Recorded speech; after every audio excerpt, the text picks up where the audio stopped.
Vieni iš seniausių vargonų, apie kuriuos mus pasiekia istorinės žinios, yra Bernardinų bažnyčios vargonai Vilniuje. Manoma, kad pirmieji vargonai Lietuvoje buvo įrengti katedroje, o antrieji Pranciškonų observantų arba Bernardinų bažnyčioje. Šie vargonai kaip įspūdingiausias to meto instrumentas aprašyti konvento kronikoje. Tuo metu jiems nebuvo lygių Lietuvos didžiojoje kunigaikštystėje. Šių vargonų pastatymą fundavo žymiausias Europoje karvedys, Lietuvos didžiosios kunigaikštystės etmonas Jonas Karolis Chodkevičius. Vargonai visiškai atitiko to laikmečio Europos bažnytinio meno tendencijas. Šie vargonai savo vertės neprarado, kai šis instrumentas apie 1764–68 metus buvo rekonstruoti ir perkelti į kitą vietą tos pačios bažnyčios erdvėje. Šiuo požiūriu likimas instrumentui buvo gana palankus ir XIX amžiuje juos dar kartą atnaujino talentingas Vilniuje dirbęs latvių kilmės vargonų meistras. Liūdniausia situacija yra mūsų laikais, nes kol kas nėra galimybių atkurti tokią garbingą istoriją menančius vargonus kaip skambantį instrumentą. Deja, kol kas tai yra tik tai toks pavidalas ir tai labai apniokotas, nes ir tie jį puošia angelai ir Dovydo figūra, jas yra išlikusios, bet aplaužytos, reikalingos netgi, sakyčiau, skubios pagalbos ir restauravimo. Žinių apie Vilniaus Bernardinų vargonus turime. Vienuolyno kronikoje išlikę gana detalūs pirmųjų bažnyčios vargonų aprašymai. Tiesą sakant, daugiau nieko ir neišliko, tik istorinės žinios. Kaip vertinti tai, kad pranciškonai kaip vienuoliai davė neturto įžadus, statė gana puošnias bažnyčias. Itin paveiki ir prabangi estetika bažnyčios erdvėse kūrė ypatingą santykį su tikinčiaisiais. Mes dabar Vilniuje esame taip vadinamam Švento Pranciškaus mažesniųjų brolių observantų atšakos ansamblyje.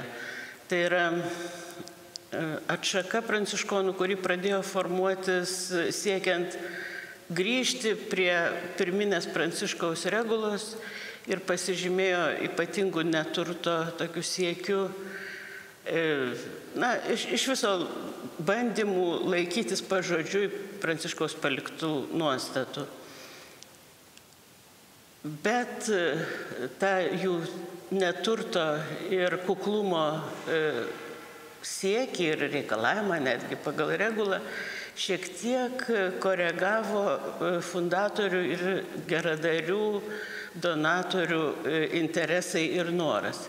Šiek tiek atrodo mums dabar keista, kad tos pranciškonų bažnyčios, tai yra neturtingų, elgetaujančių, taip vadinamų ordinų, ką reiškia, kad jie gyvena tik iš aukų, negali turėti jokios nuosavybės. Bažnyčios yra puošnios ir kartais netgi prabangios.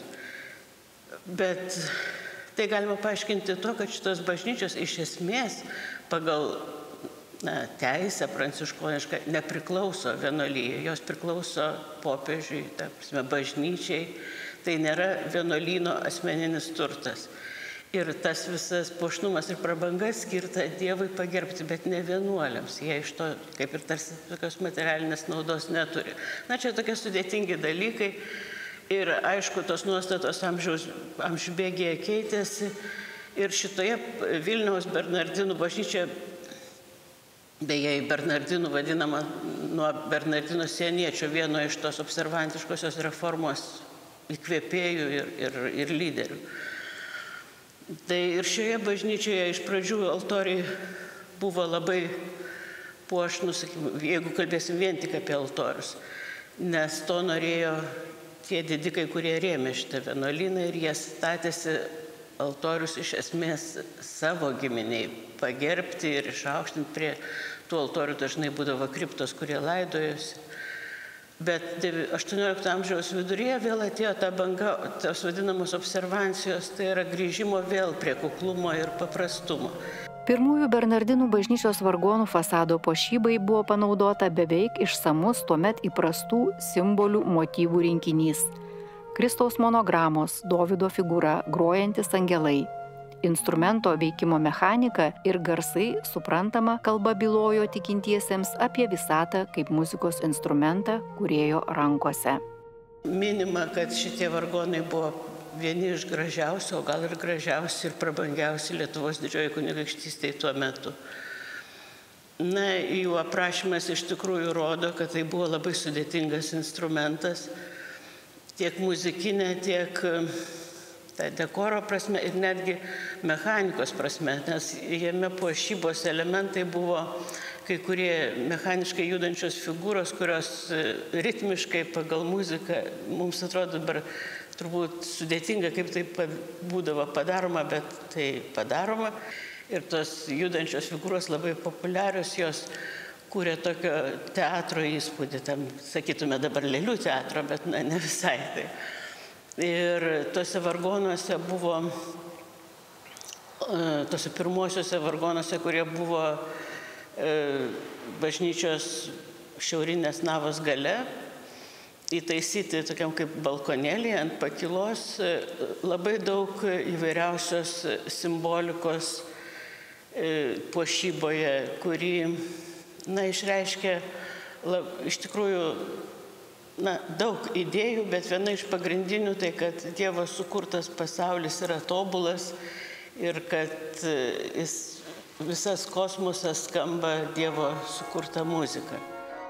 Istorinį faktą, kad 17 amžiuje Lietuvos didžiosios kunigaikštystės Bernardinų bažnyčioje buvo įrengiami vargonai ir kiekvienas konventas turėjo brolį vargonininką, liudija ir iki mūsų dienų išlikęs 17 amžiaus pradžios vargonų muzikos rankraštis Sapiegų tabulatūra saugoma Vrublevskių bibliotekos rankraščių skyriuje.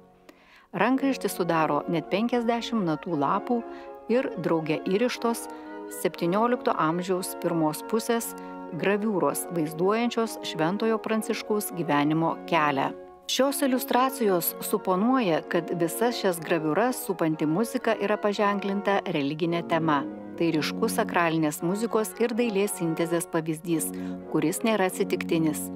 Bernardinų ordinas ypač puoselėjo bažnytinę muziką. Tad nenuostabu, kad keičiantis laikmečiams vienuolių požiūrį į estetiką, ankstyvieji vargonai Bernardinų bažnyčioje buvo atnaujinti, kad vėl gerai skambėtų.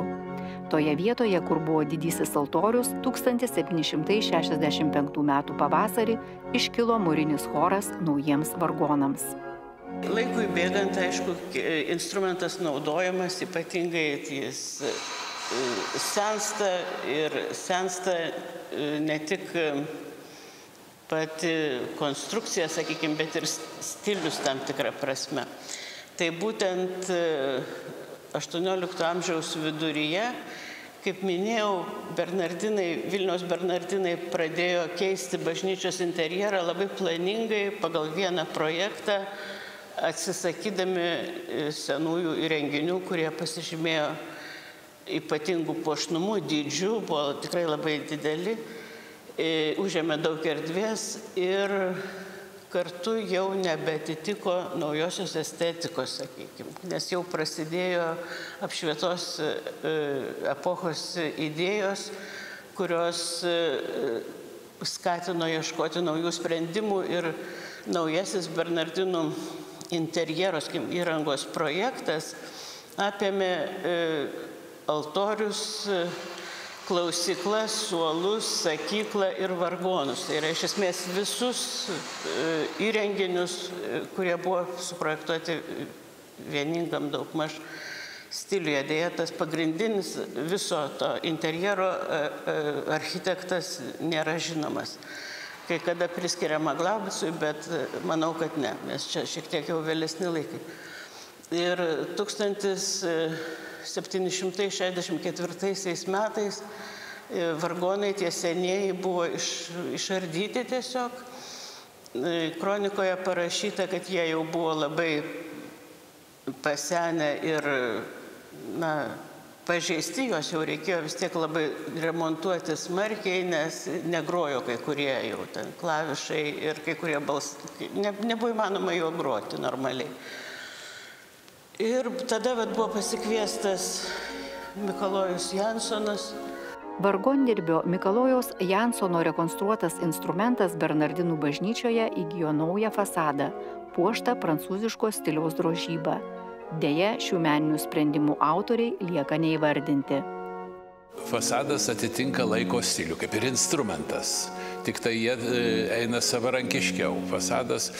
Fasadas taikosi prie to laiko skonio architektūros aplinkos. Reiškia, ir fasadą, aš sakyčiau, fasado ir vargonų ir instrumento santyki, tai maždaug kaip knyga ir viršelis. Reiškia, autorius, jeigu čia mes šioje bažnyčioje galbūt kalbėsime apie Jansoną, jeigu vargoną Jansono, tai viršelis nebūtina Jansono. Čia jau kiti žmonės, kiti darė tą dalyką ir galbūt kiti projektavo. Už ankstyvųjų Bernardinų vargonų perdarimą ir perstatymą pagal kontraktą meistrui ir jo komandai sumokėta 9 000 auksinų monetomis. Ne tik už pačių vargonų gamybą, bet sumokėta už statymo, derinimo darbus, įskaičiuojant maistą, gėrimus ir kitas reikmes.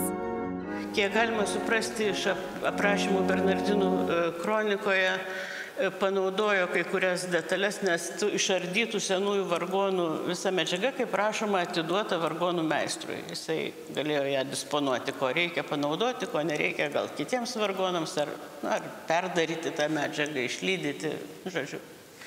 Jam be finansinio atlygio, kuris irgi buvo nemenkas, nes rašoma kronikoje, kad už medžiagas, darbą, išlaikymą ir visą kitą, nes vargonų meistras su savo padėjėjais buvo ir maitinami tuo metu, kol kūrė tos vargonus Bernardinų vienuolyne. Tai iš viso susumavus tie vargonai kainavo 9 000 auksinų, tai yra tikrai didelė suma. Ir per maždaug metus jie buvo pastatyti jau kitoje vietoje. Jeigu senieji vargonai buvo, kaip minėjau, šoninės navos gale ir užėmė visą tokį kampą šoninės navos, pakelti ant balkonėlio, ant tokių rastų. Tai dabar jie buvo perkelti į presbiterijos patį galą, už didžiojo altoriaus, pačiame, sakykim, rytinėme bažnyčios gale, dabar ten yra išlikęs sumūrytas specialiai tiems perkeltiems vargonams, kaip ir balkonėlis pakyla. Iš esmės po rekonstrukcijos pasikeitė vargonų vieta Bernardinų bažnyčios erdvėje ir tai buvo susiję su vienuolių atliekamomis funkcijomis liturgijos metu, siekiant sustiprinti poveikį tikintiesiems. Vienas mano senas bičiulis yra sakęs, kad geriausias registras vargonuose yra akustika. Akustika gera, kai visur skamba vienodai, ar ten eini, be duobių, be kažkokių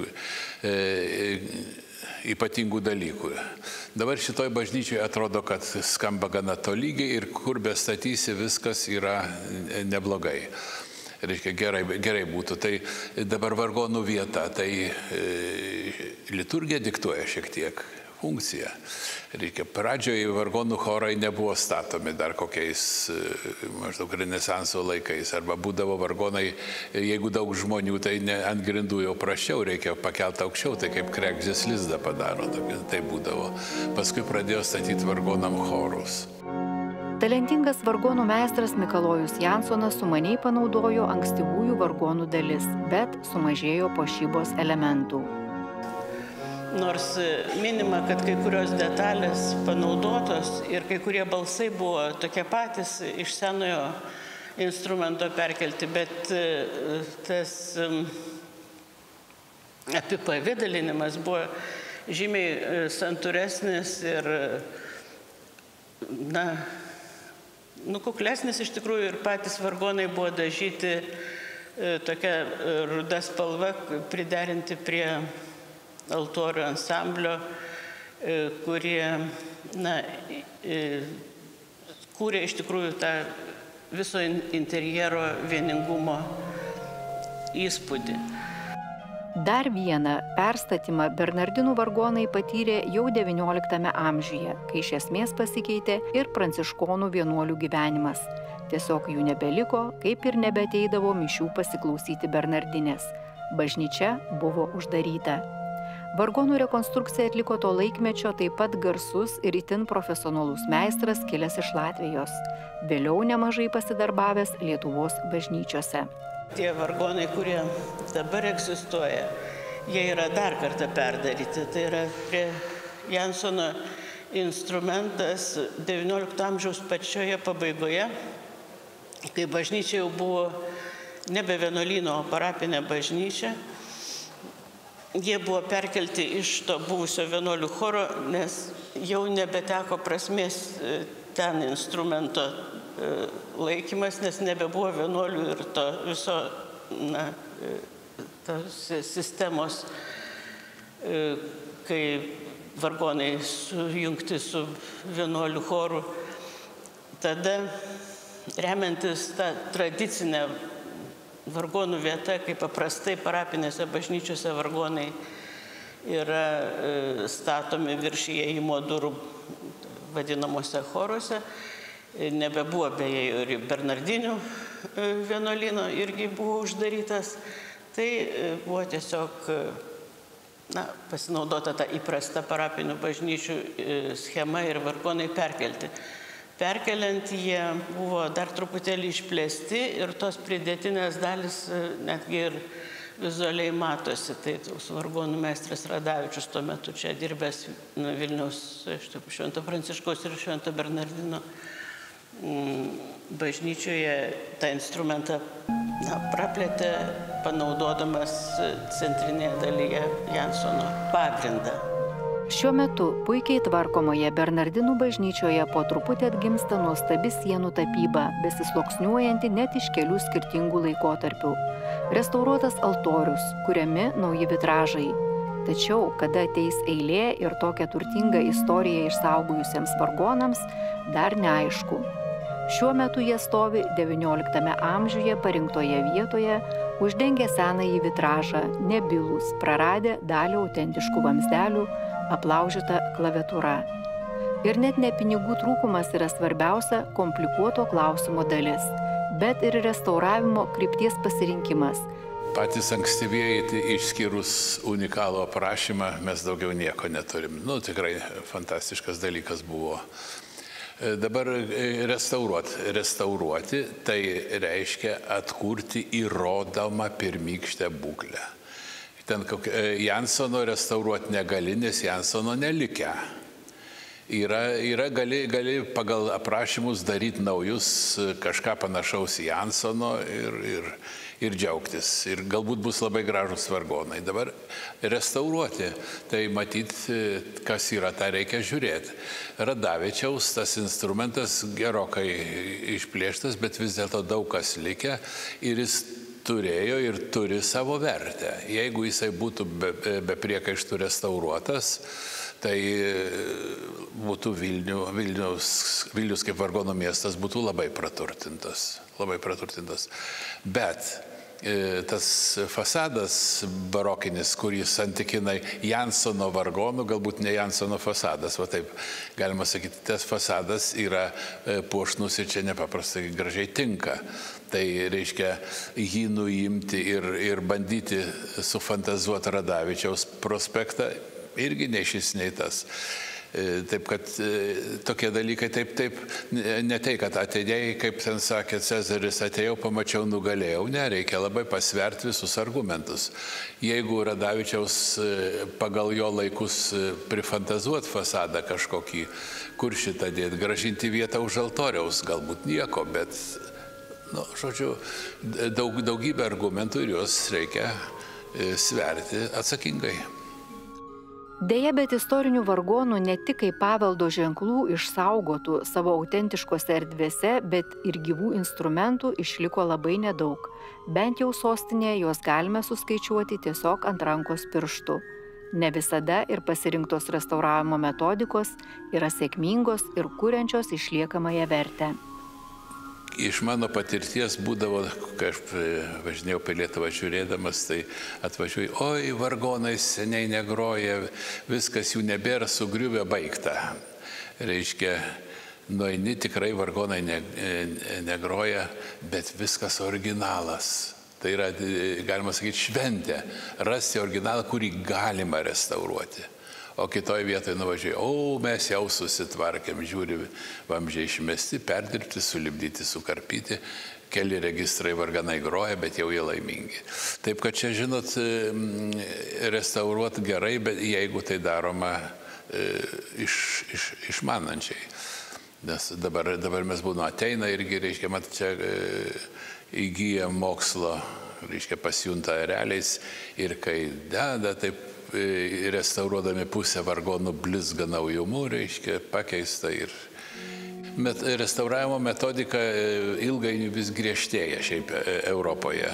Reiškia, dėl to, kad originalų mažėja po truputį, vis kruopščiau atsakingiau į tai žiūrima. O gal neverta restauratoriams ieškoti atsakingų ir brangiai kainuojančių sprendimų, siekiant istorinius vargonus prikelti naujam atgimimui? Ar mes, tie, kurie klausomės vargonų muzikos, esame pakankamai išsilavinę, kad galėtume atskirti, pajausti, kuo skiriasi muzikos garsas sklindantis iš istorinių vargonų ir tas, kuris išgautas su moderniai atnaujintų instrumentu? Pats metas apsispręsti, ko mes norime kaip klausytojai. Vienam kaime turėjau tokį susitikimą, užvažiavau pažiūrėti vargonų, reiškia, ten seni prasti vargonėliai, suniokoti, negroja, reiškia, šalia pastatyta kažkokia Yamaha ir vargonininkė tokia sena, vos paeinanti moteris, sunkiai laiptais lipanti, užlipo, reiškia, man tą parodė, aš tas vargonėlius pasižiūrėjau, apgailėstau, kad neveikia, o nulipusi, reiškia, taip atsiduso. Kaip aš norėčiau savo gyvenime dar nors kartą išgirsti savo vargonus. Bet ne, jį pastatė Yamaha ir daugiau niekam ten nelabai kas rūpė.